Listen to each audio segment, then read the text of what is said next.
Դաշնությունում, որը Հայաստանում ամենամեծ եւ ամենաերկարակյաց կազմակերպությունն է, Հայաստանում անկախությունից հետո երիտասարդական շարժման հիմքը դրած մարդիկ են ստեղծել այս կազմակերպությունը եւ մենք միշտ մնում ենք հավատարիմ քաղաքացիական հասարակության կառուցման կարևոր գործին։ Եվ այսօր այստեղ հրավիրված եմ մամուլի ասուլիս ներկայացնելու այն կարևոր իրադարձությունը, որը տեղի ունենում, մեր երկրում տեղի են ունենալու ընտրություններ եւ մեր կազմակերպությունը 2003 թվականից իրականացնում է տեղական եւ միջազգային դիտորդական առաքելություններ։ Այս տարի եւս մենք ստացել ենք այդ իրավունքը դիտորդական առաքելություն իրականացնելու եւ խորհրդանշական կերպով այդ դիտորդական առաքելությունը անվանել ենք Արդար քվե, որովհետև յուրաքանչյուրիս քվեն կարևոր է եւ մեզնից յուրաքանչյուրը պետք է պաշտպանի իր ընտրելու իրավունքը։ Եվ այդ դիտորդական առաքելության այս օրերին տեղի ունեցող process-ների մասին կփորձենք երկու փուլով ներկայացնել։ Մի փուլում կամփոփենք, թե ինչպես ենք իրականացնում եւ ինչ ենք անելու, ինչպես ենք պատրաստելու մասնագետներին, մի փուլում ցույց կտանք մի գործիք, որը ստեղծել ենք, որը հնարավորություն կտա ավելի հանգիստ մտնել եւ այնտեղ տեղադրել այն ամբողջ տեղեկատվությունը, որը յուրաքանչյուր մեկը կարող է տեսնել։ Հիմա ես ուզում եմ խոսքը փոխանցել Սոնյա Համբարձումյանին, երիտասարդական ակումբների դաշնության Արդար քվե դիտորդական առաքելության ղեկավարն է։ Շնորհակալ եմ, ողջույն բոլորին, հարգելիներ, ուզում եմ ներկայացնեմ, որ երիտասարդական ակումբների դաշնություն դիտորդական առաքելությունն իր գործունեությունն իրականացնում է անկախության, անաչառության, թափանցիկության եւ իրավականության սկզբունքներով։ Հետևաբար մենք նպատակ ունենք նպաստել ազատ, արդար եւ վստահելի ընտրություններին, այսինքն ընտրական գործընթացների ապահովման, որը մենք իրականացնում ենք հետեւյալ ձևաչափով՝ երկարաժամկետ դիտորդների վերապատրաստման եւ արդեն դիտորդական առաքելության ուղարկման միջոցով եւ կարճաժամկետ դիտորդների միջոցով։ Մենք մինչ այժմ ստացել ենք երկարաժամկետ դիտորդների 119 շուրջ 119 հայտ, որից ընդունել ենք 25-ին, սա նշանակում է, որ այժմ մեր դիտորդական առաքելության մեջ գործում են 25 երկարաժամկետ դիտորդներ, ովքեր անընդհատ կատարում են տարբեր ձևաչափերի մոնիտորինգներ, դիտարկումներ, ընտրական գործընթացների արդարության եւ իրավականության սկզբունքները ապահովելու շրջանակում։ Կարճաժամկետ դիտորդների համար ստացել ենք շուրջ 110 այս պահին 110 դիմումներ եւ շարունակում ենք ստանալ, որովհետեւ նպատակ ունենք դիտարկել եւ մեր դիտորդական առաքելությունը տարածել Հայաստանի Հանրապետության ամբողջ տարածքում եւ ունենալ շուրջ 200 կարճաժամկետ դիտորդներ եւս։ Այս ընթացքում մենք մոտեցել ենք դիտորդական առաքելությանը որպես ոչ միայն դիտորդներ պատրաստելու, այլ նաեւ ակտիվ եւ իրավագիտակից քաղաքացի ձևավորելու ընթացքով եւ սա մեզ հնարավորություն է տալիս դիտորդական առաքելությունը դարձնել կրթական հարթակ, որտեղ ուսումնասիրում ենք ընտրական իրավունք, գործնական դիտորդական հմտություններ, իրավական եւ քննադատական մտածողություն ենք ձևավորում, հանրային պատասխանատվության փորձ եւ իհարկե թիմային եւ առաջնորդական կարողություններ։ Մենք մեծ ուշադրություն ենք դարձնում արդարությանը, ինչպես մեր անվանումն ենք ընտրել Արդար քվե, հետևաբար մեր թեժ գիծը փորձարկել ենք եւ ունենք թեժ գծի 4 խողովակներ, այսինքն ունեինք։ Սա ընդհանրապես խոսում է մի քանի օրվա մասին, որ գործադրվել է մայիսի 8-ից մինչև մայիսի 14 այս 4 խողովակների միջոցով, այն է երիտասարդական ակումբների դաշնության հեռախոսահամարը թեժգիծ 010 588 768, դիտորդների արագ արձագանքումը, վերապատրաստված դիտորդների արդեն մեր Telegram-յան էջը եւ Facebook-յան էջը։ Ընթացքում մենք ստացել ենք 71 առերևույթ խախտում, ընտրախախտման դեպք, իդեպ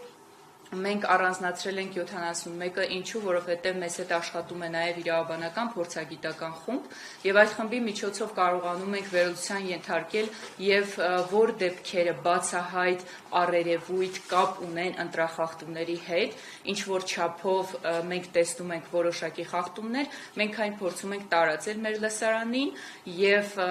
տալ իրավական գնահատումներ։ Հետևաբար մենք առանձնացրել ենք այս 71 դեպքից խոշոր, այսպես առաջնային կարգի, որով որ օրինակ 16 դեպք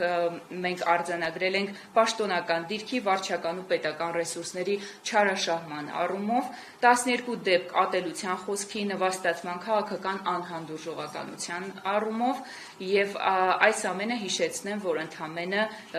7-8 օրվա պատմությամբ եւ իհարկե երրորդ տեղում անչափահասների եւ երեխաների ներգրավումն է քարոզարշավին, որը կազմել է 7 դեպք։ Մնացած դեպքերը եւ այդ դեպքերի հստակ նկարագրությունները կարող եք գտնել մեր վերջնական զեկույցում։ Նաև իրականացրել ենք իրավաբանական փորձաքննական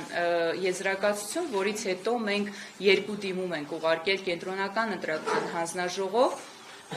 եւ որը երկուսը առերևույթ խախտման իրավախախտումների դեպքեր էին կապված քաղաքացիական պայմանագիր կուսակցության հետ եւ մեկը, որ մենք գտնում ենք, որ Հայաստանի Հանրապետության վարչապետ պաշտոնական կայքեջով է կատարում իր ընտրարշավը, իրականացնում իր ընտրարշավը եւ հաջորդը առանց սեփականատերերի համաձայնության քարոզչական նյութերի փակցնելն է նրանց սեփական տարածքներին։ Այդ դիմումներին ի պատասխան կենտրոնական ընտրական հանձնաժողովը չի ընդունել, այսինքն չի նախաձեռնել իր անձնապես ոնց որ իր կողմից վարչական վարույթ եւ մերժում ենք ստացել, սակայն մյուս դեպքը, որը կապված է դիտորդական կողմնակալության հետ, մենք խորոց սրտի վստահում ենք, որ եթե դիտորդական առաքելությունները բոլորը կատարվեն օրենքի շրջանակներում, դա այն է անկողմնակալ, լրիվությամբ չեզոք, ապաքաղաքական, ապակուսակցական ձևաչափով, հետևաբար մենք կունենանք նաև արդար եւ օրինական ընտրական արդյունքներ։ Հետևաբար մենք դիմել ենք կենտրոնական ընտրական հանձնաժողով, այն ընդունվել է եւ կենտրոնական ընտրական հանձնաժողովը իր օրակարգի մասն է դարձրել այսօր այդ քննարկումն է իդեպ ժամը 15:00-ին գործընկերներ ձեզ հրավիրում եմ նաեւ այնտեղ լսելու մեր դիմում քննարկումը, քանի որ մենք երիտասարդական ամենամեծ կառույցն ենք Հայաստանի Հանրապետությունում եւ մեր սահմանները միայն Հայաստանի Հանրապետության տարածքով չի սահմանափակվում, այլ նաեւ միջազգային ասպարեզներում ունենք մեր ներդրումը, որպես երիտասարդական ակումբների Դաշնություն հասարակական կազմակերպություն մեր դիտորդական խմբի եւ թիմային աշխատանքի միջոցով առանձնացրել ենք նաեւ այս տարվա ազգային ժողովի 2026 թվականի ընտրությունների ընտրական ցուցակներում երիտասարդների մասնակցությունը։ Այն է մենք առանձնացրել ենք 3 կուսակցություններ, որտեղ ամենաբարձր ցուցանիշներն են եղել, դա բոլորին դեմ եմ ժողովրդավարական կուսակցությունը 34.4%, 25-ից 35 տարեկան երիտասարդների մասնակցությունը, Միասնության թևեր կուսակցությունը 34.1% մասնակցությամբ եւ ժողովրդավարական համախմբում կուսակցությունը 30.4% մասնակցությամբ։ Հիշեցնեմ, որ սա մայիսի 12-ի տվյալներով է, սակայն ինչպես գիտեք, ինքնաբացարկի միջոցով նաև մենք ունենում ենք որոշ թեկնածուների դուրս գրում այդ ցուցակներից, հետևաբար հաշվի առեք, որ մեր ցուցանիշը մայիսի 12-ի դրությամբ է եւ ընդհանուր առմամբ բոլոր թեկնածուների հետ համեմատած երիտասարդների տոկոսը մեզ մի քիչ անհանգստացնող փաստ ենք արձանագրել 21.4% է կազմում։ Այո։ Դուք ասացիք, որ մնացում եք ընտրական խախտում եք, չէ՞, ինչ այս բարձրացնել որոշակի տպաներ ներկայացրեցիք, կասեք, հա, այդ խախտումները որ ուժերն են իրականացրել, ինչպես իշխող ուժներ են մեծամասամբ այդ խախտումներն իրականացրել, մյուս ուժերին դա վերաբերող եւ այդ դեպքերից խախտումները, բացի կենտրոնական ընտրական հանձնաժողովին մատնանշելու, կան այնպիսի խախտումներ, որոնք ըստ էության հաղորդում են հանցագործության մասին եւ իրավապահները պետք է զբաղվեն Շնորհակալ եմ հարցի համար։ Ինչպես նշեցի, մենք երկու համակարգով ենք սկսել մեր ահազանգերը ընդունել, հետևաբար երկրորդ չեմ կարող ասել, որ մինչ այս պահը, ինչպես նշեցի իմ խոսքում մայիսի 8-ից մինչև մայիսի 14-ը արձանագրած դեպքերի մասին է խոսքը, եւ 71-ը դա նրանք են, որոնք որ մեր թիմի եւ արդեն իրավաբանական փորձագիտական խմբի եզրակացությամբ առերևույթ ընտրախախտման տարեր են պարունակել եւ տարածել եւ մեր լրումն այսպես իտես իրավապահ մարմիններին եւ իտես կենտրոնական ընտրական հանձնաժողովին։ Սակայն այո, դեռևս չենք հայտնաբերել այնպիսի խախտումներ, որոնք որ մեր նախաձեռնությամբ իրավապահ մարմիններին տրամադրենք որպես իրական հանցագործություններ, որովհետև ի վերջո իրենք պետք է դա հաստատեն եւ մեր արված գործողությունը սա է մայիսի 8-ից մինչև 14-ը։ Դրանից հետո մենք գործարկել ենք նորարարական թվային հարթակ, քանի որ ավելի քան օրական 15-ից 20 դեպքեր ենք ստանում որպես ահազանգ, որպես ընտրախախտման դեպքեր։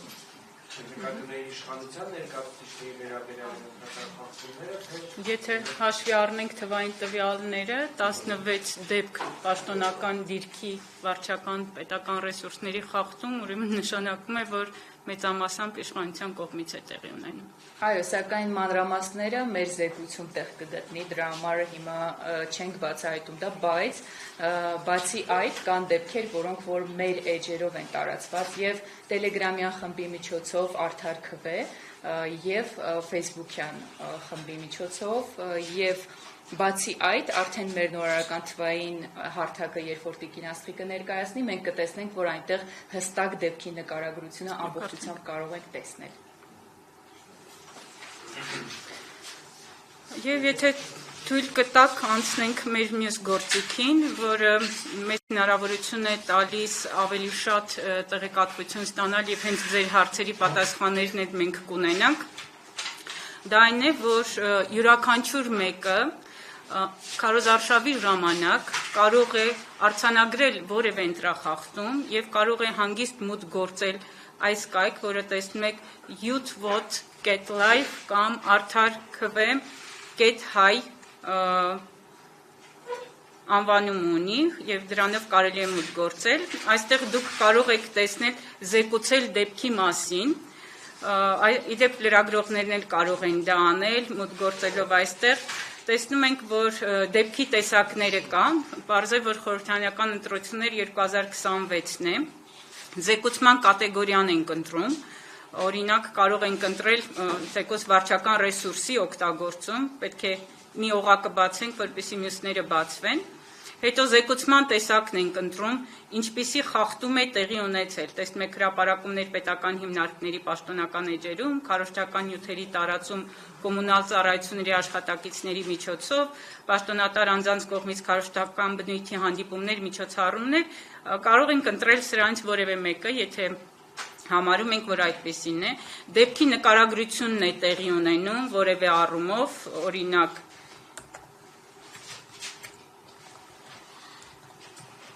ես ուղղակի այսպես մի բան գրեմ, որ անցում տա,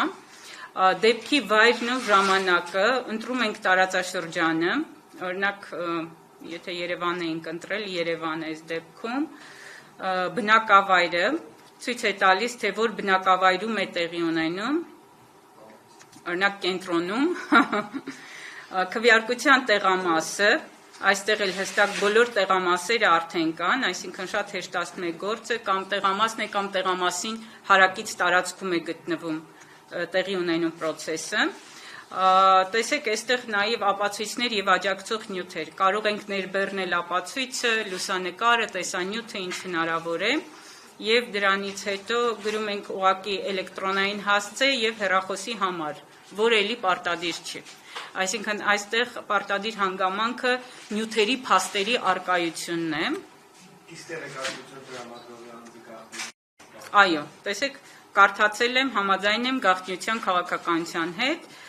սեղմում ենք կոճակը, հավաստում ենք, որ մենք մարդ ենք եւ սրա արդյունքում ուղարկում ենք։ Ուղարկելուց հետո բնականաբար, հիմա եթե դուք տեսնեք մեր ադմինների գործը, կհասկանաք, որ հարյուրավոր նման բաներ են տեղի ունենում, բայց իհարկե ոչ բոլորն են հաստատվում, ինչը որ ընտրախախտման, օրենքի խախտման հետ կապ ունի, ովքեր որ համակարգում են process-ը, նրանք իրավաբանների հետ խորհրդակցելու արդյունքում թույլ են տալիս, որ Երևա արդեն, այսինքն ամեն ինչ չի հայտնվում այստեղ։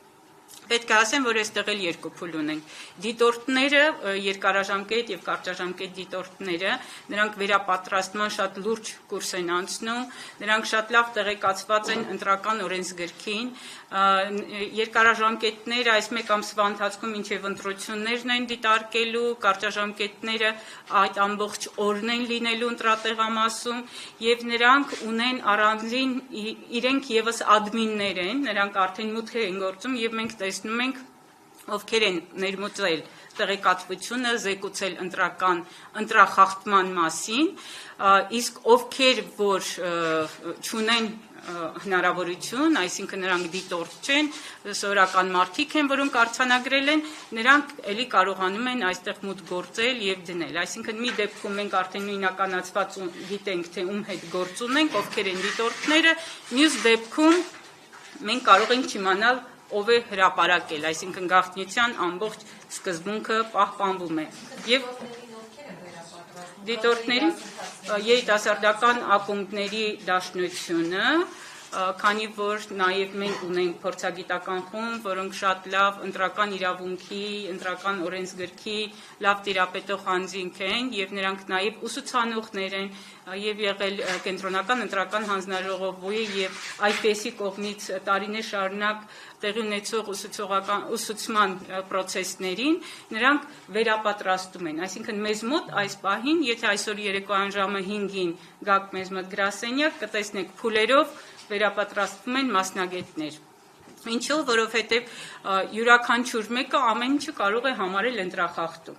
բայց գոնե պետք է տեղեկացված լինել ընտրական օրենսգրքին, պետք է հասկանալ դիտորդի դերն ու նշանակությունը որն է, ինչ կարող է նա անել տեղամասում, որովհետև հակառակ դեպքում կարող է խաթարել ամբողջ աշխատանքային process-ը եւ դրա արդյունքում է, որ մեզ համար շատ կարեւոր է, որ կրթված, մասնագիտացված մարդիկ կարողանան իրականացնել դիտորդական առաքելությունը։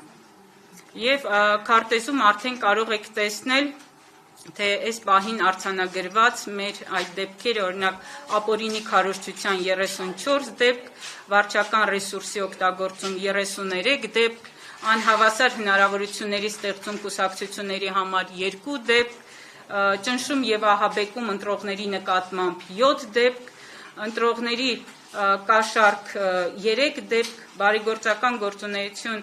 որը կապված է ընտրությունների հետ 6 դեպք եւ ոստիկանության արձագանքը վեճերին եւ միջադեպերին կախված խախտողների քաղաքական հայացքներից։ Այս դեպքերը ամեն վայրկյան կարող են շատանալ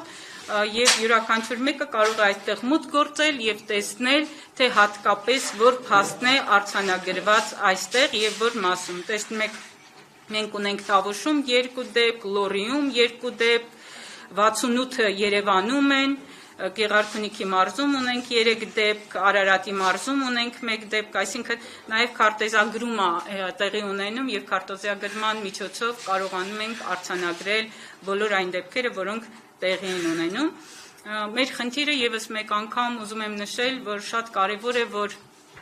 երիտասարդների ուշադրությունը հրավիրենք, անտարբերությունից դուրս բերենք